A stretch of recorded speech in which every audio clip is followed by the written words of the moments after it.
Nagdiwang ng mga taga Tacloban City Leyte ang pagsalubong sa bagong taon sa pamamagitan ng isang mini-concert. Ang mga awit na si Rico Blanco na isang Leyteño, naghandog ng performance para sa kanyang mga kababayan na may used to go, si Salima Refran.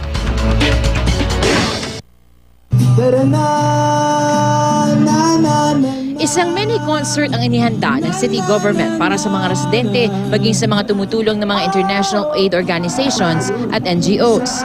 Ang Leyteño na si Rico Blanco ang nagbigay aliw sa kanyang mga kababayan. Sa kanyang mga awitin, hinimok ni Rico ang mga kababayan na bumangon at lumaban para maibalik sa dati ang mga nasirang buhay dahil sa bagyong Yolanda. Si Mayor Alfred Romualdez, pinasalamatan ng lahat na hindi umalis sa tabi ng mga Taclobanon. Sa kanilang pinakamadilim daw na sandali, hindi sila iniwanan ng mga mabubuting pusong tumulong. Nangako si Romualdez na bibilisan ng lokal na pamahalaan ang pagbangon ng lungsod. Ang payak na medyanoche, aros kaldo para sa lahat.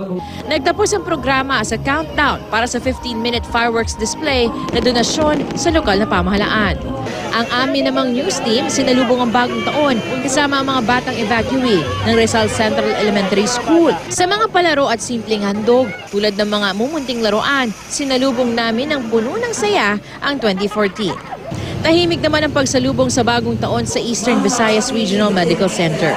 Mula kasi kahapon, wala nang nadagdag sa bilang ng mga biktima ng puputok at natigil lamang sa 12 ang mga firecracker-related injuries.